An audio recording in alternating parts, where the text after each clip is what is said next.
नमस्कार, स्वागत है आपका। मैं हूं अभिषेक शुक्ल। छत्तीसगढ़ सरकार को 4 साल पूरे हो गए हैं और इन 4 सालों में जो सबसे ज्यादा चर्चा हुई है छत्तीसगढ़ मॉडल की या छत्तीसगढ़ के विकास की, और जिस चेहरे की बात हुई है वो चेहरा, वो शख्सियत इस वक्त हमारे साथ मौजूद है। हमारे साथ मौजूद है मुख्यमंत्री भूपेश बघेल जी। बहुत बहुत स्वागत है सर। जी नमस्कार। बहुत बहुत बधाई भी आपको, 4 साल आपके पूरे हो गए। जी धन्यवाद।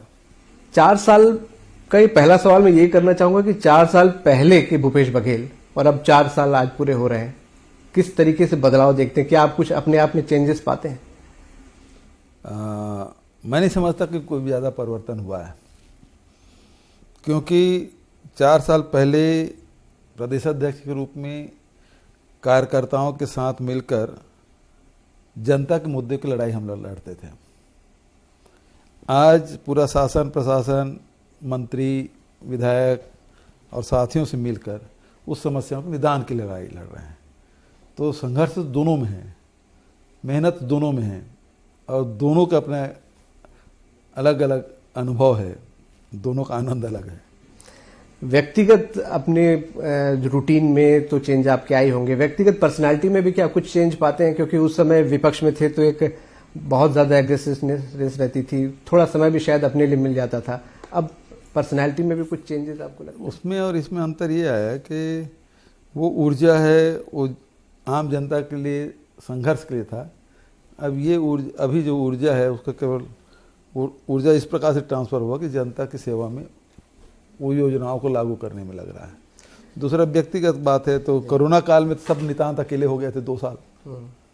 सब एक दूसरे से दूर ही रहते थे। वो भी सब लोग, सबका अनुभव है, मेरा भी अनुभव है। तो हम लोग कहीं निकल नहीं सकते थे, आ जा नहीं सकते थे, बंगले में ही रहना है। परिवार भी, क्योंकि वो भिलाई परिवार पहले से भिलाई में है, तो कोरोना काल में उसको बुला भी नहीं सकते थे। तो ये है बात, तो रही है सब। बहुत सारी योजनाओं को आपने लागू किया इन 4 सालों में। आपके दिल के करीब आपको लगता है, जब आप पीछे थोड़ा सा सोचते हैं कि बहुत करीब योजना है जो उसको लागू करके सेटिस्फेक्शन एक मिलता है? वो देखिए, योजनाएं बहुत सारी है, लेकिन मूल रूप से जो बात है कि लोगों के आय में वृद्धि होना चाहिए। चाहे वो मजदूर हो, किसान हो, आदिवासी हो, लघु वनोपज संग्रहण करने वाला हो, चाहे वो व्यवसाय करने वाला हो, चाहे फैक्ट्री में काम करने वाले लोग हो, सबके आय में वृद्धि हो। ये पहला लक्ष्य, और उस लक्ष्य के लिए हम लोग समर्पित हैं, उस दिशा में हम लोग काम किए और उसका लाभ लोगों को मिला। सबके लिए स्वास्थ्य, सबके लिए शिक्षा, गुणवत्तापूर्ण शिक्षा, इसके लिए भी लगातार प्रयास करते रहे, वो आप सब जानते ही हैं। तो प्रयास यही, और उसके साथ साथ जो संस्कृति है, तो हमारी जो लोकगीत है, लोक संगीत है, उस सबको बढ़ावा देना, जो लोक पर्व है उस सबको बढ़ावा देना। तो संपूर्ण छत्तीसगढ़ के इन 4 इसमें आप देखें, उस क्षेत्र में हम लोगों ने काम किया। आय में वृद्धि, स्वास्थ्य, शिक्षा और संस्कृति। छत्तीसगढ़िया गौरव को आपने लगता है कि 4 साल में स्थापित कर दिया? अब लोग फक्र के साथ बोलते हैं छत्तीसगढ़िया। सब राज्य के लोग अपने अपने राज्यों पे गर्व करते हैं, हम क्यों अपनी हीन भावना रखें? और इस कारण से पिछले 15 साल से बिल्कुल ही मिसिंग था जी। तो उसको फिर से, मतलब हमने फिर इसके जो लोग महसूस कर रहे थे, चाहे वो बोरेबासी से लेके, छत्तीसगढ़िया पकवान से लेके, छत्तीसगढ़िया खेल कूद से लेके, छत्तीसगढ़िया जो तीज त्यौहार है उससे लेकर, उसे भाषा बोली से लेकर, जो छत्तीसगढ़ियापन है, जिसमें प्रेम है, जिसमें भोलापन है, सहजता है, सरलता है, वो सब लाने की कोशिश की। भेंट मुलाकात में आप लगातार जा रहे हैं लोगों के बीच में, प्रशासनिक बहुत सारी कसावट भी उसमें आती है, लोगों की समस्याएं भी आप सुनते हैं। क्या फील कर रहे हैं, क्या फीडबैक वहां पे मिलता है आपको? क्या भावनात्मक भी कुछ जुड़ाव आप महसूस कर रहे हैं? क्योंकि इस यात्रा को अगर एक दूसरा पहलू देखें। बिल्कुल सही बात है। एक तो इससे पता चलता है कि योजनाओं का क्रियान्वयन किस प्रकार से हो रहा है, जो योजना हम बैठ के यहाँ बनाए हैं उसका लाभ मिल रहा है कि नहीं मिल रहा है। और तीसरा, जो जब लोगों के लिए काम करोगे तो स्वाभाविक रूप से एक आत्मिक जुड़ाव हो जाता है, अपनापन आ जाता है, तो उस प्रकार के संवाद भी होते हैं लोगों के बीच में। काका और भतीजे के बीच का संवाद अक्सर भेंट मुलाकात में देखने को मिलता भी है। कई सारे बच्चे, और मैंने देखा भी था कि आत्मानंद की बड़ी डिमांड और बैंकों की बड़ी डिमांड रहती है। बहुत ज़्यादा। चाहे हम अनुसूचित क्षेत्रों में बात करें, चाहे ग्रामीण क्षेत्रों में जाएं, सब जगह बैंक की मांग कर रहे हैं, सब जगह स्वामी आत्मानंद अंग्रेजी स्कूल की बात कर रहे हैं। तो शिक्षा के प्रति लोगों का जो लगाव बढ़ा है, ये बहुत अच्छी बात है, क्योंकि शिक्षा ही व्यक्ति को बहुत आगे ले जाता है। तो इसे शिक्षा बहुत जरूरी है। दूसरा, उसी प्रकार से बैंक की मांग करना, इसका मतलब ये है कि लोगों के आय में वृद्धि हुई है और बैंकिंग से सब जुड़े हैं, सब लेन देन बैंक से हो रहा है, इसलिए बैंक की मांग कर रहे हैं। 4 साल हो चुका है। अब बहुत सारे, अगर लीडर के तौर पे हम बात करें तो चुनाव भी आपने बहुत सारे जीते और एक अच्छे रणनीतिकार के तौर पे स्टैब्लिश भी आप हुए हैं। अब आपकी डिमांड छत्तीसगढ़ नहीं बल्कि छत्तीसगढ़ के बाहर भी आपकी रणनीति की डिमांड होने लगी है। छत्तीसगढ़ मॉडल की बात आप कर रहे हैं। ये मॉडल छत्तीसगढ़ में तो सक्सेस दिख रहा है, बाहर भी आपको लग रहा है कि हाँ अब एक्सेप्टेंस हो रही है इस मॉडल के जरिए दूसरी जगह भी तरक्की? हिमाचल प्रदेश में 10 गारंटी है, उसमें 5 छत्तीसगढ़ के हैं। तो शिक्षा है, रोजगार है, तो सब कुछ जरूरी है। तो हम गौ पालन है, तो वो सब चीज़ें तो हमने वहाँ जोड़ा है और उसका लाभ भी हुआ है। तो सबसे बड़ी बात ये छत्तीसगढ़ मॉडल में यही है कि लोगों की जेब में पैसा जा रहा है। भारतीय जनता पार्टी की सरकारों में ये होता है कि लोगों की जेब से पैसा निकालते हैं, हम पैसा डालने का काम कर रहे हैं। इस काम के दौरान कई बार केंद्र के साथ टकराव की भी स्थिति बनती है, चाहे कोरोना का समय हो या फिर न्याय योजना के पैसे को लेकर हो या फिर अभी पेंशन योजना को लेकर चल रही। इस टकराव को होते और समस्या से निपटते लगभग 4 साल हो गए। किस तरीके से इस टकराव को देखते हैं? कितना आपको लगता है कि हाँ आप बेहतर अब इसमें कर पा रहे हैं, उसको अच्छे से मैनेज कर पाते? देखिए, जो हमारी योजना है उसको सब स्वीकार करते हैं, चाहे गोधन न्याय योजना की बात हो, श्रमिक न्याय योजना की बात हो, चाहे भूमिहीन राजीव गांधी किसान न्याय योजना की बात हो, लघु मूल्य खरीदी की बात हो, सब स्वीकार करते हैं। लेकिन अड़ंगा लगाने में कोई कमी नहीं करते हैं। जो हमको पैसा मिलना चाहिए वो नहीं मिलता। अब ये ओपीएस लागू कर दिए हैं, पैसा तो कर्मचारियों का है, अंशदान राज्य सरकार का है, इसमें भारत सरकार का क्या काम?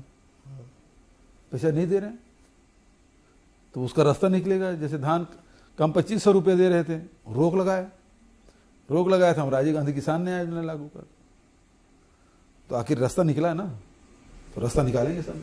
रास्ता निकालते हुए आगे बढ़ना आप सीख चुके हैं, बीच का रास्ता आप निकाल चुके हैं। अगला साल भी अब चुनावी साल है, इस समय तक अगली बार सरकार बन रही होगी। क्या कुछ सोचा है आपने कि अगला 1 साल किस तरीके से जनता के बीच जाऊंगा और किस तरीके से सारी चीजें पेश करूंगा? सबसे बड़ी बात यह है कि जो हमारी उपलब्धि है उसी के लेकर जनता के बीच में जाएंगे। हमने अच्छा काम किया है, हमने जनता के हित में फैसला लिया है, तो हम आपके वोट पाने का अधिकारी हैं, तो हम इसको लेकर जाएंगे। विपक्ष भी लगातार सवाल उठाते रहता है, कई बार तरह तरह के आरोप भी उससे लगाता है। विपक्ष में बहुत सारे बदलाव भी आपने देखे यहाँ पर। एक चीज विपक्ष के बड़े नेता भी बोलते हैं कि विपक्ष और सत्ता के बीच में अगर सबसे बड़ी कोई बाधा है तो भूपेश बघेल का चेहरा है। कैसे उस रणनीति से निपटेंगे? वो भी कुछ रणनीति तो बना रहे हैं। अब वो तो लड़ नहीं पा रहे हैं, तो ईडी आईटी सक्रिय कर दिए ताकि सरकार को बदनाम करो, परेशान करो। लेकिन जनता इसको भी समझ चुकी है, हम लोग भी ऐसी चीज़ों को झेल चुके हैं, तो मैं नहीं समझता इससे बहुत ज़्यादा फर्क पड़ेगा। लेकिन ये है कि विपक्ष और सत्ता के बीच में, केंद्र में हम विपक्ष में हैं, तो इसमें कटुता नहीं आना चाहिए, कटुता की राजनीति नहीं करना चाहिए, वैमनस्यता की राजनीति नहीं होनी चाहिए। जनता ने उन्हें भी चुना है, जनता ने हमें भी चुना है, तो सम्मान तो होना चाहिए। लेकिन दुश्मनी के स्तर पर आके किसी को जेल भेज देंगे, किसी को फंसा देंगे, अधिकार है आपका, आपके ईडी का अधिकार मिला हो, आप कुछ भी कर सकते हैं, लेकिन इस प्रकार से दुरुपयोग नहीं होना चाहिए।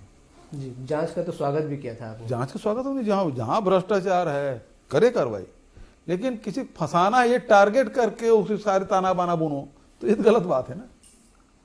और जनता इस बात को समझ रही है।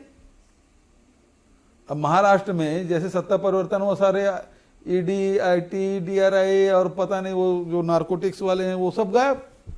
अब वहाँ के हीरो हीरोइन अब गांजा नहीं पीते, सब ठीक हो गए हैं, है ना। वहाँ आईटी ईडी का कोई काम नहीं है क्योंकि अब राम राज्य आ गया। ऐसे थोड़ी होता है।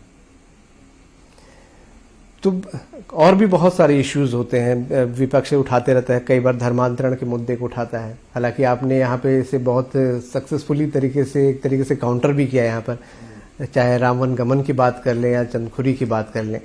आपको लगता है आने वाले समय में इस प्रकार के मुद्दों को और उठाया जाएगा, जोर पकड़ा जाएगा, और उसके लिए तैयार है? बिल्कुल। देखिए, कानून में जो व्यवस्था है उसके हिसाब से हम काम करते हैं।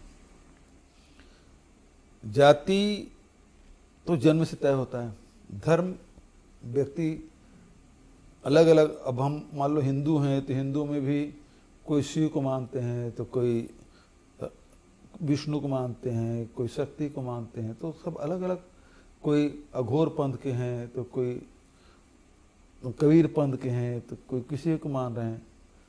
तो इसका मतलब ये थोड़ी उसको कि किसी एक पंथ को मान रहे हैं तो दूसरे को छोटे हो गए या उसके प्रति घृणा करें, ये नहीं होना चाहिए। लेकिन जबरदस्ती आप किसी को आप कर रहे हैं तब गलत है। आप लालच दे के, डरा के, धमका के, भय दिखा के, लालच दे के यदि धर्मांतरण करते हैं तो बिल्कुल गलत है। कानून और व्यवस्था के खिलाफ कार्रवाई करेंगे, और हुआ भी है। एक अर्थव्यवस्था का आपने जिक्र किया, लगातार किसानों की या बाकी लोगों की जेब में डायरेक्ट पैसे आप डाल रहे हैं, बावजूद इसके विपक्ष कर्ज को लेकर बार बार सवाल उठाता है। हालांकि अब आप बता रहे हैं कि इस साल आप लोगों ने कोई कर्ज भी नहीं लिया। फाइनेंशियल स्थिति छत्तीसगढ़ की अब क्या लगता है पहले से काफी बेहतर है? देखिए, शुरू में जब सरकार बदले और हमें अपनी योजनाओं का क्रियान्वयन करना था, क्योंकि पिछली सरकार के अपने एजेंडा, उसकी प्राथमिकताएं अलग थी, उसके फ्लैगशिप प्रोग्राम अलग थे, हमारे अलग है। तो उसके लिए धन जुटाना हमारे लिए जरूरी था, तो हमने कर्ज लिए भी, उसे इनकार नहीं है। लेकिन अब हमारे वित्तीय अनुशासन और आय के स्रोत हम लोग ढूंढे तो स्थिति ये है कि मध्य प्रदेश में हम जिससे हम अलग हुए वो तो कर्ज ले चुके, कई बार ले चुके, और हम अभी तक नहीं लिए। ये अंतर तो है। तो हमने अर्थव्यवस्था ठीक संभाला है। इतने सारे मतलब 1.5 लाख करोड़ रुपए किसानों को दे दिए, यहाँ के लोगों को सीधा पैसा दिया गया। उसके बाद भी हमारी अर्थव्यवस्था इतनी अच्छी है कि हमने कर्ज नहीं लिया। कई आपकी योजनाओं का विरोधी भी स्वागत करते हैं, बहुत तारीफ भी उसकी की, हालांकि कई बार खुले दिल से बोल के थोड़ा पीछे भी हट जाते हैं, लेकिन तारीफ आपकी हुई है। और ये दूसरे राज्य भी अब इसे अपना रहे हैं। क्या इसे आप मानते हैं कि छत्तीसगढ़ मॉडल का ही सक्सेस है? देखिए, आज आर्थिक युग है, अर्थ का युग है, और इसमें जब तक के लोगों के आय में वृद्धि नहीं करेंगे, रोजगार के अवसर नहीं प्रदान करेंगे, तो जो गृहस्थ चलाना है, परिवार चलाना, वो कठिन हो जाएगा। केवल आप किसी एक मुद्दे पर घृणा या वैमनस्यता के आधार पर कब तक लोगों को भगाते रहेंगे? कभी न कभी तो आपको इस जो मूल समस्या है उससे सामना करना पड़ेगा, और हमने सामना किया, सफलतापूर्वक सामना किया, और इसका आज इसकी चर्चा हो रही है। एक आरक्षण को लेकर आज कल खूब विवाद हुआ है, और राजभवन में गया भी है, वहां से सवाल भी पूछे गए। क्या लग रहा है आरक्षण को लेकर क्यों इतनी लेट लतीफी हो रही है? आपने तत्काल, जबकि पहले तो राज्यपाल महोदय ने कह दिया था कि मैं तत्काल सिग्नेचर करूंगी, लेकिन 1% से पर्ची जाती है, उसके बाद बदल जाते हैं। फिर मैं तो केवल आदिवासी के बारे में बोली थी, फिर ये 10 सवाल आ गए, फिर अभी राष्ट्रपति और प्रधानमंत्री से मिलने जाने वाले हैं। तो ये बताता है कि भारतीय जनता पार्टी वो आरक्षण की विरोधी है, वो नहीं चाहते कि लोगों को आरक्षण मिले, और उन्होंने किया भी है। जितने सार्वजनिक उपक्रम लाइन से बेच रहे हैं, जब पद ही नहीं रहेगा तो आरक्षण कैसे मिलेगा? तो वो तो दूसरे दरवाजे से कर ही रहे हैं। और यहाँ राज्यपाल जी ये बोल के ऐसा कर रहे हैं जबकि 10 क्वेश्चन पूछने का अधिकार है ही नहीं। जो चीज विधानसभा में पारित हो गया है, या तो सरकार को लौटा दो, या फिर राष्ट्रपति भेज दो, या फिर वो असीमित काल तक के आप रोक लो, जैसे दूसरे बिल को रोके हो, तो रोक ये 3 काम कर सकते हैं, चौथा तो नहीं हो सकता। कई सारे केंद्रीय नेता भी दौरा करने लगे, मतलब लोग भी चर्चा है कि अब फोकस बढ़ रहा है इधर, है ना। चुनावी राज्य में भारतीय जनता पार्टी के लोग दौरा करते हैं, यहाँ भी आ रहे हैं। संघ प्रमुख भी पहुंच रहे हैं, 3 बार आ गए। दरअसल में मोहन भागवत जी का बड़ा सम्मान है, लेकिन अब वो जाए तो जाए कहाँ? उत्तर प्रदेश तो जाते नहीं, गुजरात में भी नहीं जाते, तो बच कौन से जाता है? एक मध्य प्रदेश है, दूसरा छत्तीसगढ़, और वहाँ बॉम्बे भी नहीं जाते, क्योंकि अब शिवसेना है वो 2 फाड़ हो गया, एक हमारे साथ है, उसके पास जगह कहाँ बचा है? तो घूम फिर के फिर छत्तीसगढ़ आते हैं। चुनावी साल जैसे हमने जिक्र किया, यहाँ पर बहुत सारे काम आप लोगों ने किए। आपको लगता है कि जैसे आप जनता के बीच जाते हैं, भेंट मुलाकात में भी जाते हैं, या आने वाले वर्षों में भी जाएंगे, तो और भी कुछ नया लाने की कोशिश होगी आम जनता के लिए? अब वो तो चुनाव समय बताएगा। भाई घोषणा पत्र समिति बनेगा, चुनाव अभियान समिति बनेगा, तो पार्टी फिर तय करती है कि किस प्रकार से जाना चुनाव में। विपक्ष जैसे बोलता है बहुत सारे वादे जो घोषणा पत्र में किए गए थे वो पूरे नहीं हो रहे हैं, तो आपको क्या लगता है ज्यादातर वादे पूरे हो गए और जनता के बीच इन वादों को लेकर जाना पर्याप्त है? देखिए, हम लोग तो काम करना शुरू किए, तब हमको नहीं पता था कि कोरोना भी आएगा। 2 साल उसमें गुजर जाएंगे पूरे, ये नहीं केवल छत्तीसगढ़ की बात नहीं, पूरे देश और दुनिया की बात है, लेकिन काम तो रुका नहीं ना। और लगातार जो मोटे मोटे और बड़े जो घोषणाएं हैं वो सब हमने पूरे कर दिए। छोटे और कुछ घोषणाएं बचे हैं, अभी हमारे पास समय है, उसमें भी हम लोग फोकस करेंगे। छत्तीसगढ़ियावाद, ये आपने एक बड़ा स्टैंड लिया और खुद भी आप उस पर बाकायदा, जैसा आपने बताया कि छत्तीसगढ़ियावाद नहीं कह सकते, छत्तीसगढ़ियापन कह सकते हैं। छत्तीसगढ़ियापन, हाँ, ये सही शब्द शायद हो। हाँ, तो छत्तीसगढ़ियापन लोगों में आपने लाया और खुद भी उसमें आप रमे हुए दिखते हैं। यहाँ पर विपक्ष को भी शायद आपने कुछ हद तक मजबूर कर दिया कि अच्छा है, छत्तीसगढ़ियों की बात करें, रंग में रंगे तो अच्छा है। छत्तीसगढ़ी बोलने भी लगे हैं, और तो ये एक बड़ा इशू बनेगा आपको लगता है आने वाले चुनाव में, क्योंकि वो भी अब इसको एक्सेप्ट करते जा रहे। वो मुद्दा तो नहीं है चुनाव का, लेकिन जनता तो महसूस करते हैं ना। 15 साल उनके भी राज देखें तो छत्तीसगढ़ियों की स्थिति क्या थी, छत्तीसगढ़ी बोलने वालों की स्थिति क्या थी, और आज हमारी सरकार है, 4 साल बीत गए, तो छत्तीसगढ़ियों और छत्तीसगढ़ी बोलने वालों की स्थिति क्या है, वो अंतर तो महसूस कर रहे हैं ना लोग। 4 साल पूरे में मैं चाहूंगा जनता को कोई एक मैसेज आप दें यहाँ पर कि मुख्यमंत्री उनसे सीधे रूबरू हो रहे हैं, बता रहे हैं। सभी को नमस्कार, जय जोहार। और मैं आप सबसे यही निवेदन करना चाहूँगा, 4 साल हम लोगों ने आपके साथ मिलकर छत्तीसगढ़ महतारी की सेवा की, छत्तीसगढ़ महतारी के बेटे बेटियों की सेवा की, और छत्तीसगढ़ ने बहुत सारे ऊंचाइयां प्राप्त की है, और वो सब आप सबके सहयोग से संभव हुआ है। आगे भी हम सब मिलकर छत्तीसगढ़ महतारी की सेवा करें, छत्तीसगढ़ के लोगों की सेवा करें, और छत्तीसगढ़ की जो पहचान है, विशिष्ट पहचान हमारी छत्तीसगढ़ की है, उसे और ऊंचाई में ले जाएं, यही इस अवसर पर मैं कहना चाहता हूँ। नमस्कार, धन्यवाद। बहुत बहुत शुक्रिया मुख्यमंत्री जी, हमको समय देने के लिए, बात करने के लिए। तो हमारे साथ मुख्यमंत्री भूपेश बघेल थे। 4 साल पूरे हो गए हैं सरकार को, सक्सेसफुली पूरे हो गए हैं।